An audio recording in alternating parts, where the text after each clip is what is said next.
Today we are looking at my skin tone palette. This is a palette that I devised for my students to just get an idea of the different options that are available in making skin tones. Skin tones are normally made with a yellow, a red, and a blue.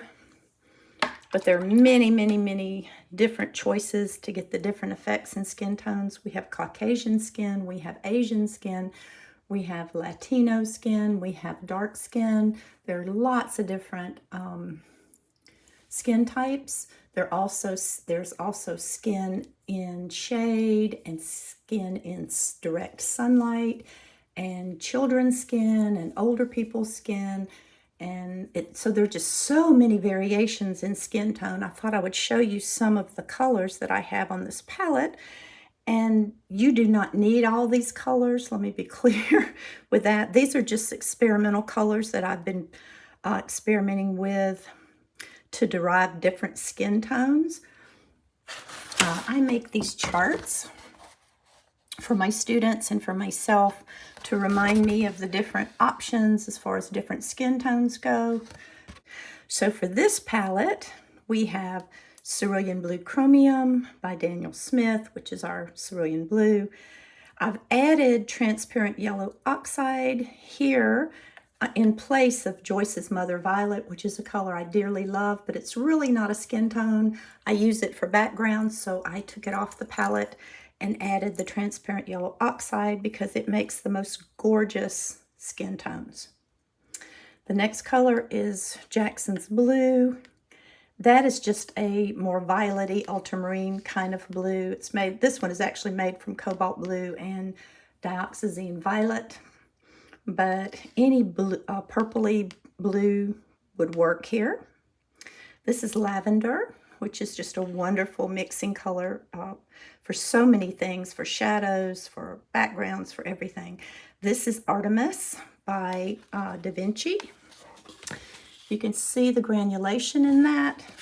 It makes for really nice shadows and backgrounds, and you can use it in hair. And it just gives you a nice option for, other than using like a Payne's gray.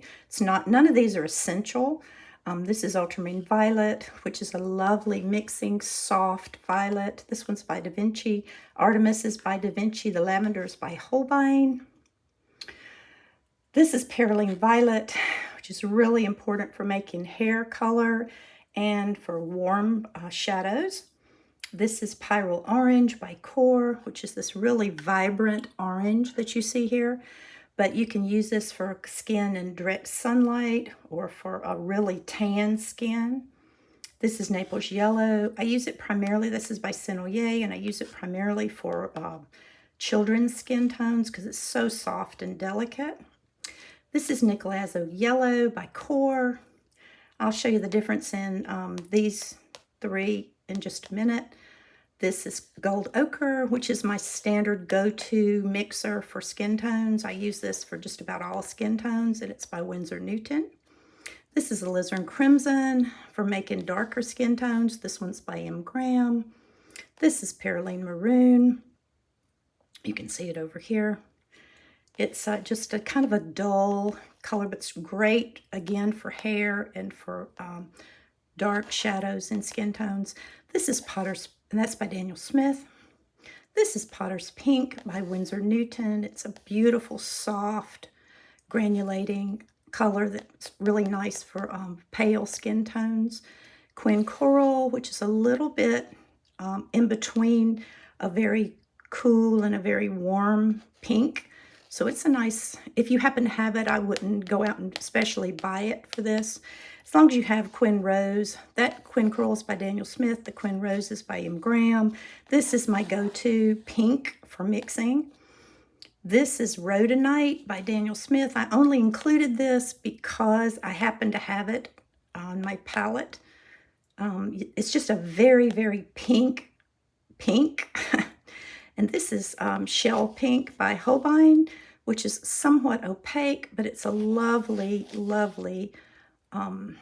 nice pale pink for baby skin and children's skin. There you have it. There's 18 colors here. Okay, these are the 3 yellows we're talking about. This is transparent yellow oxide, which is right here. This is gold ochre, and this is nickel azo. So nickel azo is a much more acidic yellow. It's much more saturated and vibrant. The transparent yellow oxide is probably the softest color. The gold ochre just makes beautiful mixes because it tends to lean a little bit to the orange side. So those are our 3 different yellows, other than the Naples yellow, of course.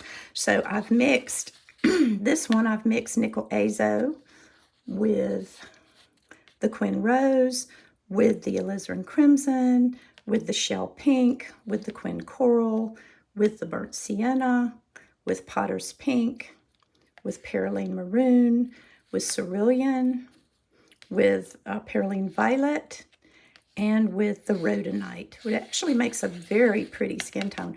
I love this one right here with the nickel azo.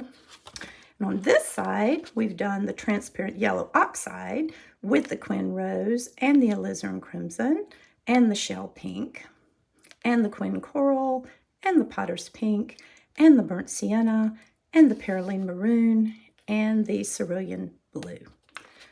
So I would take the yellows on my palette and choose several reds and mix them together and make a chart, either like this or like this. Doesn't have to be fancy, but just to show you the different colors available and the different mixtures and how they make. This is another chart that I showed you a little while ago.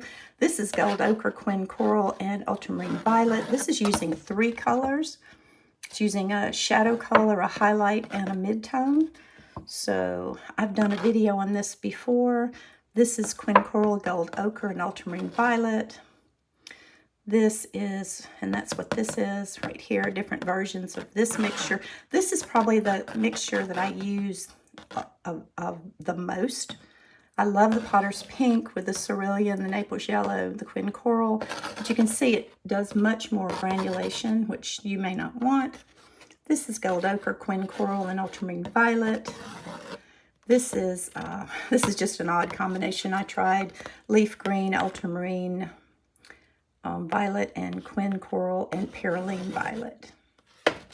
Over here, here's gold ochre with quinacridone pink. This is probably my favorite combination with the cerulean blue. This is gold ochre and Terra Rosa, which is a color by M. Graham, and cerulean. So see, you can get a full value range with these 3 colors, with a blue, a yellow, and a pink. This is yellow ochre, Quin Rose, cerulean blue. This is Naples yellow, Quin Rose, and cerulean, which is a lovely combination with a little ultramarine violet. This is gold ochre, alizarin crimson, and ultramarine blue for darker skin tones. This is gold ochre and quinacridone pink with some cerulean blue. This is gold ochre and Terra Rosa and cerulean. Terra Rosa is a color by M. Graham. It's somewhat opaque, though. This is yellow ochre, Quin Rose, and cerulean blue. This is yellow ochre, Terra Rosa, and ultramarine blue. You can see Terra Rosa sends it to the brown side and darker side. This is Naples yellow, Quin Rose, cerulean blue, gold ochre, alizarin crimson, and ultramarine blue. And more. I do these charts every time I find a new color combination that I like. This is gold ochre and Quin Rose and cerulean blue again. That's my basic skin tone for children. Gold ochre, Terra Rosa, cerulean blue.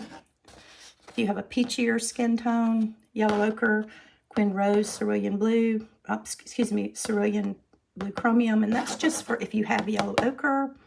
This is gold ochre, Terra Rosa, and ultramarine blue. This is Naples yellow, quinacridone rose, and cerulean blue. Love this combination. This is gold ochre, alizarin crimson, and ultramarine blue, which is also a lovely combination. And there are some examples for you. So I hope you found this helpful. And please do not go out and buy all of these colors, because you really, truthfully, only need a yellow, a pink, and a blue, because you can make your violets and your greens with the colors that you already have. Unless you just have these colors on your palette, you don't really need to go out and purchase these. And I hope you found this helpful.